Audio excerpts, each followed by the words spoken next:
जगत में प्रत्येक व्यक्ति को किसी ना किसी प्रकार की निर्बलता अवश्य होती है। जैसे कोई बहुत तेजी से दौड़ नहीं पाता तो कोई अधिक भार नहीं उठा पाता, कोई असाध्य रोग से पीड़ित रहता है तो कोई पढ़े हुए पाठों को स्मरण में नहीं रख पाता। ऐसे अनेकों उदाहरण और भी हैं। क्या आप किसी ऐसे व्यक्ति को जानते हैं जिसे सब कुछ प्राप्त हो और हम जीवन की उस एक निर्बलता को जीवन का केंद्र मानकर जीते हैं? इस कारणवश हृदय में दुख और असंतोष रहता है सदा। निर्बलता मनुष्य को जन्म से अथवा संजोग से प्राप्त होती है, किंतु उस निर्बलता को मनुष्य का मन अपनी मर्यादा बना लेता है। किंतु कुछ व्यक्ति ऐसे भी होते हैं जो अपने पुरुषार्थ और श्रम से उस निर्बलता को पराजित कर देते हैं। क्या भेद है उनमें और अन्य लोगों में? क्या आपने कभी विचार किया? सरल सा उत्तर है इसका। जो व्यक्ति निर्बलता से पराजित नहीं होता, जो पुरुषार्थ करने का साहस रखता है हृदय में, वो निर्बलता को पार कर जाता है। अर्थात निर्बलता अवश्य ईश्वर देता है, किंतु मर्यादा मनुष्य का मन ही निर्मित करता है। स्वयं विचार कीजिए।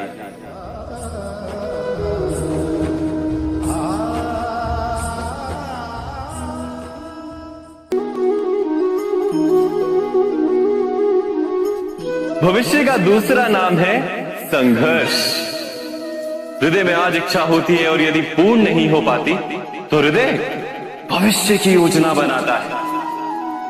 भविष्य में इच्छा पूर्ण होगी ऐसी कल्पना करता रहता है, किंतु जीवन ना तो भविष्य में है ना अतीत में।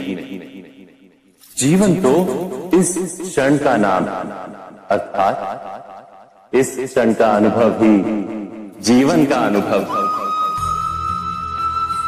पर हम ये जानते हुए भी इतना सा सत्य समझ नहीं पाते। या तो हम बीते हुए समय के स्मरणों को घेर कर बैठे रहते हैं, या फिर आने वाले समय के लिए हम योजनाएं बनाते रहते हैं। और जीवन जीवन बीत जाता है।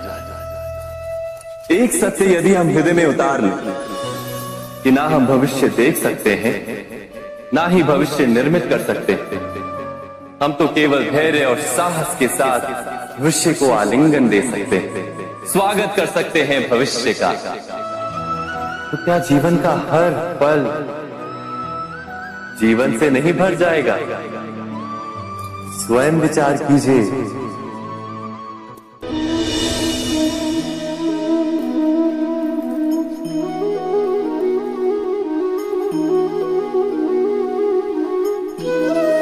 ज्ञान प्राप्ति सदा ही समर्पण से होती है, ये हम सब जानते हैं। किंतु समर्पण का वास्तविक महत्व क्या है? क्या हमने कभी विचार किया? मनुष्य का मन सदा ही ज्ञान प्राप्ति में विभिन्न बाधाओं को उत्पन्न करता है। कभी किसी अन्य विद्यार्थी से ईर्ष्या हो जाती है, कभी पढ़ाए हुए पाठों पर संदेह जमता है, और कभी गुरु द्वारा दिया गया दंड मन को अहंकार से भर देता है। नहीं, क्या ऐसा नहीं होता? न जाने कैसे कैसे विचार मन को भटकाते हैं, और मन की इसी अयोग्य स्थिति के कारण हम ज्ञान प्राप्त नहीं कर पाते। मन की योग्य स्थिति केवल समर्पण से निर्मित होती है। समर्पण मनुष्य के अहंकार का नाश करता है, ईर्ष्या, महत्वाकांक्षा आदि भावनाओं को दूर कर हृदय को शांत करता है और मन को एकाग्र करता है। वास्तव में ईश्वर की सृष्टि में ना ज्ञान की मर्यादा है, ना ज्ञानियों की। गुरु दत्तात्रेय ने तो गाय और श्वान से भी ज्ञान प्राप्त कर लिया था। अर्थात विषय ब्रह्म ज्ञान का हो या जीवन के ज्ञान का या गुरुकुल में प्राप्त होने वाले ज्ञान का, उसकी प्राप्ति के लिए गुरु से अधिक महत्व है उस गुरु के प्रति हमारा समर्पण। क्या ये सत्य नहीं?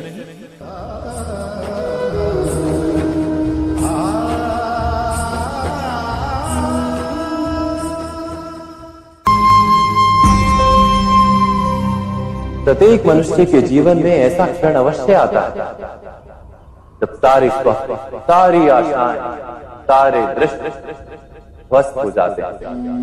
जीवन के सारे आयोजन ही बिखर जाते हैं। एक और धर्म होता है और दूसरी ओर दुख। किसी को धर्म संकट करते हैं, जब धर्म का वहन ही संकट और धर्म का त्याग ही दुख। विचार कीजिए, कभी किसी स्वजन के विरुद्ध सत्य बोलने का अवसर प्राप्त हो जाता है, कभी ठीक दरिद्रता के समय सरलता से चोरी करने का मार्ग प्राप्त हो जाता है, कभी किसी शक्तिशाली राजनेता या राजा के कर्मचारी का अधर्म प्रकट हो जाता है। सबके जीवन में ऐसी घटना बनती ही रहती। अधिकतर लोग ऐसे किसी क्षण धर्म संकट के रूप में जान ही नहीं पाते। हमें किसी प्रकार के संघर्ष का अनुभव ही नहीं होता। सहजता से सुख की ओर खींचे चले जाते हैं, जैसे मक्खी गुड़ की ओर खींची चली जाती है। वास्तव में धर्म संकट का क्षण ईश्वर के निकट जाने का क्षण होता है। यदि हम संघर्षों से भयभीत ना, सुख की ओर आकर्षित ना, अपने धर्म पर दृढ़ रहे, तो ईश्वर का साक्षात्कार दूर नहीं।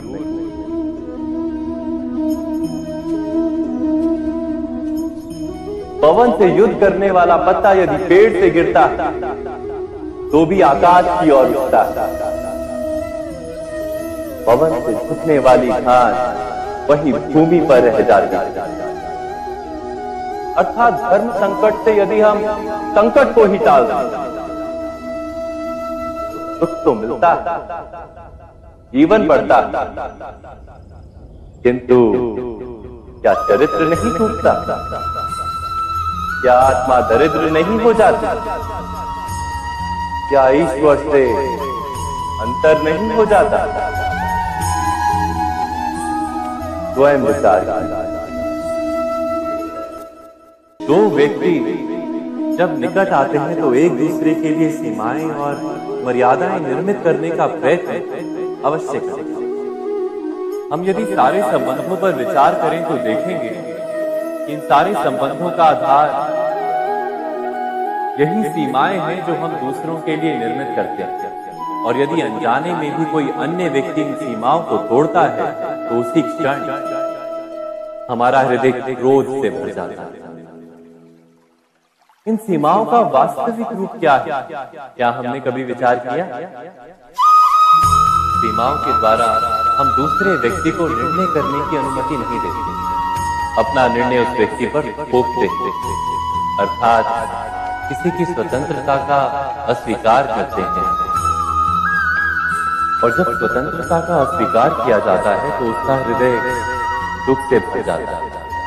और जब वो सीमाओं को तोड़ता है तो हमारा हृदय क्रोध से भर जाता है। क्या ऐसा नहीं होता?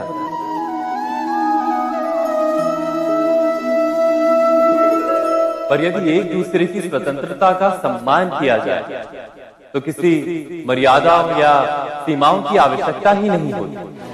अर्थात जिस प्रकार स्वीकार किसी संबंध का देह है, क्या वैसे ही स्वतंत्रता किसी संबंध की आत्मा नहीं? स्वयं विचार कीजिए।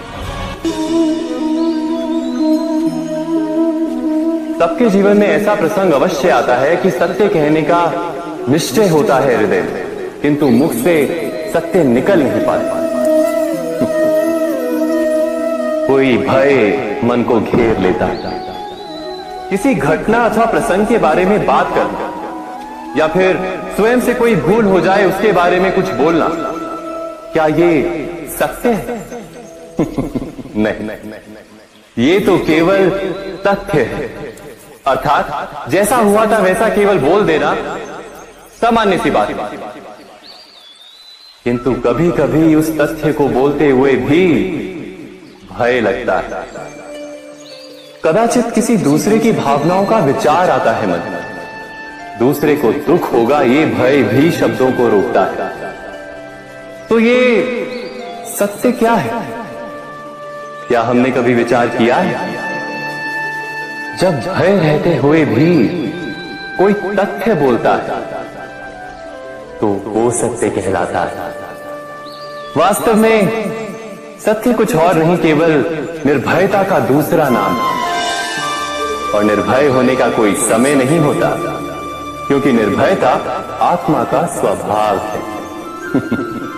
अर्थात क्या प्रत्येक क्षण सत्य बोलने का क्षण नहीं होता?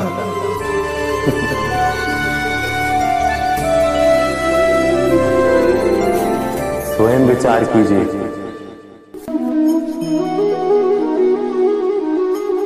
श्रेष्ठता का क्या अर्थ है? श्रेष्ठता का अर्थ है दूसरों से अधिक ज्ञान प्राप्त करना।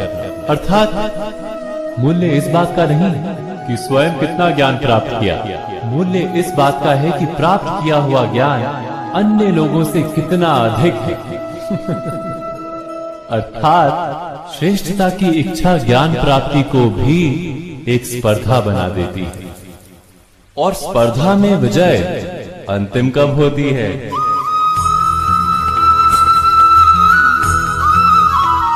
कुछ समय के लिए तो श्रेष्ठ बना जा सकता है, किंतु सदा के लिए कोई श्रेष्ठ नहीं रह पाता। फिर वही असंतोष, पीड़ा और संघर्ष जन्म लेता है। किंतु श्रेष्ठ बनने के बदले यदि उत्तम बनने का प्रयत्न करें तो क्या होगा? उत्तम का अर्थ है कि जितना प्राप्त करने योग्य है वो सब प्राप्त करना, किसी से अधिक पाने की इच्छा से नहीं, मात्र आत्मा की तृप्ति हेतु कुछ प्राप्त करना। उत्तम के मार्ग पर किसी अन्य से स्पर्धा नहीं होती, स्वयं अपने आप से स्पर्धा होती है। अर्थात उत्तम बनने का प्रयत्न करने वाले को देर अबेर सारा ज्ञान प्राप्त हो जाता है, बिना प्रयत्न के ही वो श्रेष्ठ बन जाता है। किंतु जो श्रेष्ठ बनने का प्रयत्न करता है वो श्रेष्ठ बने या ना बने, उत्तम कभी नहीं बन पाता।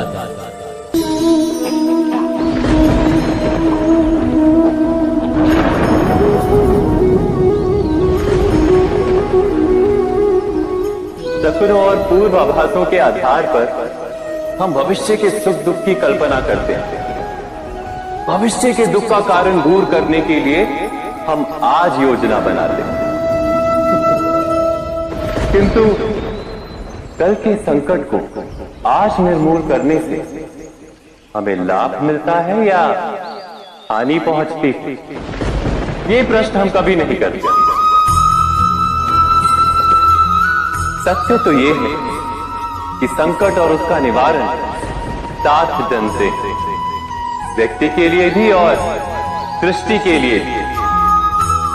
नहीं, आप अपने भूतकाल का स्मरण कीजिए, इतिहास को देखिए, आप तुरंत ही ये जान पाएंगे कि जब जब संकट आता है तब तब उसका निवारण करने वाली शक्ति भी जन्म लेती है। यही तो जगत का चलन है। वस्तुतः संकट ही शक्ति के जन्म का कारण है। प्रत्येक व्यक्ति जब संकट से निकलता है तो एक पद आगे बढ़ा होता है, अधिक चमकता है, आत्मविश्वास से अधिक भरा होता है, न केवल अपने लिए अपितु विश्व के लिए भी। क्या ये सत्य नहीं? वास्तव में संकट का जन्म है एक अवसर का जन्म, अपने आप को बदलने का, अपने विचारों को ऊंचाई पर करने का अवसर, अपनी आत्मा को बलवान और ज्ञान मंडित बनाने का। जो ये कर पाता है उसे कोई संकट नहीं होता, किंतु जो ये नहीं कर पाता वो तो स्वयं एक संकट है विश्व के लिए। विचार कीजिए।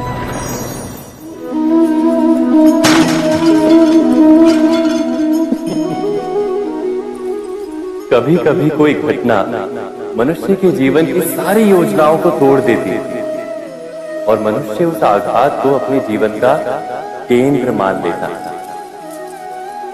पर क्या भविष्य मनुष्य की योजनाओं के आधार पर निर्मित होते हैं? नहीं। जिस प्रकार किसी ऊंचे पर्वत पर सर्वप्रथम चढ़ने वाला उस पर्वत की तलाई में बैठकर जो योजना बनाता है, क्या वही योजना उसे उस पर्वत की चोटी तक पहुंचाती है? नहीं। वास्तव में वो जैसे जैसे ऊपर चढ़ता है वैसे वैसे उसे नई नई चुनौतियां, नई नई विडंबनाएं, नए नए अवरोध होते हैं।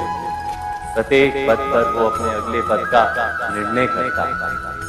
प्रत्येक पद पर उसे अपनी योजनाओं को बदलना पड़ता है। कहीं पुरानी योजना उसे खाई में ना ढकेल दे। वो पर्वत को अपने योग्य नहीं बना पाता, केवल स्वयं को पर्वत के योग्य बना सकता है। क्या जीवन के साथ भी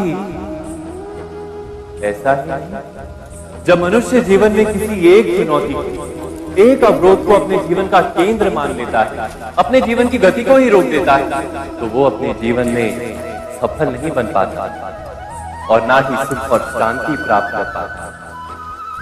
अर्थात जीवन को अपने योग्य बनाने के बदले स्वयं अपने को जीवन के योग्य बनाना ही सफलता और सुख का एकमात्र मार्ग नहीं।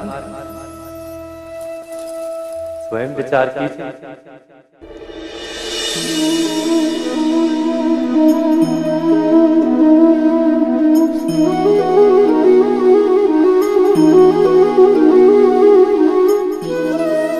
जीवन का हर क्षण निर्णय का क्षण होता है। प्रत्येक पद पर दूसरे पद के विषय में कोई निर्णय करना ही पड़ता है और निर्णय अपना प्रभाव छोड़ जाता है। आज किए गए निर्णय भविष्य में सुख अथवा दुख निर्मित करते हैं, ना केवल अपने लिए, अपने परिवार के लिए, आने वाली पीढ़ियों के लिए भी। जब कोई दुविधा सामने आती है तो मन व्याकुल हो जाता है, अनिश्चय से भर जाता है। निर्णय का वो क्षण युद्ध बन जाता है और मन बन जाता है युद्ध भूमि। अधिकतर निर्णय हम दुविधा का उपाय करने के लिए नहीं, केवल मन को शांत करने के लिए लेते हैं। पर क्या कोई दौड़ते हुए भोजन कर सकता है? नहीं। तो क्या युद्ध से जूझता हुआ मन कोई योग्य निर्णय ले पाएगा? वास्तव में शांत मन से जब कोई निर्णय करता है तो अपने लिए सुखद भविष्य बनाता है, किंतु अपने मन को शांत करने के लिए जब कोई निर्णय करता है तो वो व्यक्ति भविष्य में अपने लिए कांटों भरा वृक्ष लगाता है। स्वयं विचार कीजिएगा।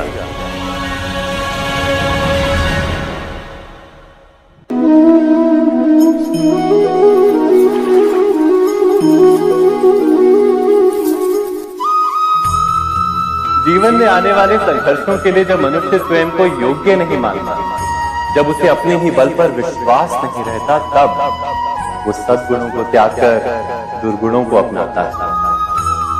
वस्तुतः मनुष्य के जीवन में दुर्जनता जन्म ही तब लेती है जब उसके अंतर में आत्मविश्वास नहीं होता।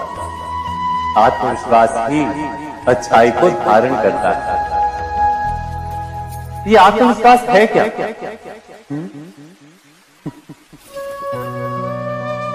जब मनुष्य ये मानता है कि जीवन का संघर्ष उसे दुर्बल बनाता है, तो उसे अपने ऊपर विश्वास नहीं रहता।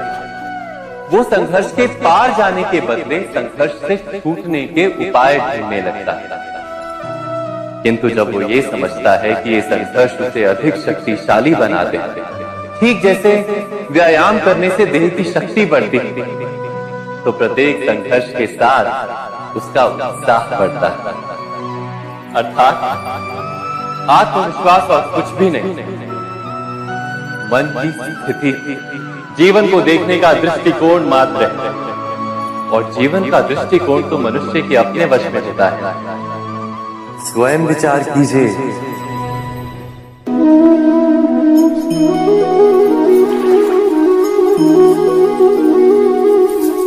पिता सदा ही अपने संतान के सुख की कामना करते, उनके भविष्य की चिंता करते रहते।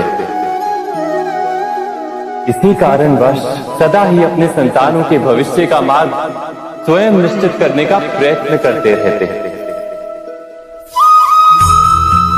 जिस मार्ग पर पिता स्वयं चला है, जिस मार्ग के कंकर पत्थर को स्वयं देखा है, मार्ग की छाया, मार्ग की धूप को स्वयं जाना है, उसी मार्ग पर उसका पुत्र भी चले, यही इच्छा रहती है हर पिता की। निस्संदेह उत्तम भावना है ये, किंतु 3 प्रश्नों के ऊपर विचार करना हम भूल ही जाते हैं। कौन से प्रश्न? प्रथम प्रश्न, क्या समय के साथ प्रत्येक मार्ग बदल नहीं जाते? क्या समय सदा ही नई चुनौतियों को लेकर नहीं आता? तो फिर बीते हुए समय के अनुभव नई पीढ़ी को किस प्रकार लाभ दे सकते हैं? दूसरा प्रश्न, क्या प्रत्येक संतान अपने माता पिता की छवि होता है? हाँ, संतानों को संस्कार तो अवश्य माता पिता देते हैं, किंतु भीतर की क्षमता तो ईश्वर देते हैं। तो जिस मार्ग पर पिता को सफलता मिली है, विश्वास है कि उसी मार्ग पर उसकी संतानों को भी सफलता और सुख प्राप्त होगा। तीसरा प्रश्न, क्या जीवन के संघर्ष और चुनौतियां लाभकारी नहीं होती? क्या प्रत्येक नया प्रश्न एक नए उत्तर का द्वार नहीं खोलता? तो फिर संतानों को नए नए प्रश्नों, संघर्षों और चुनौतियों से दूर रखना, ये उनके लिए लाभ करना कहलाएगा या हानि पहुंचाना? अर्थात जिस प्रकार संतान के भविष्य का निर्माण करने के बदले उसके चरित्र का निर्माण करना श्रेष्ठ है, वैसे संतानों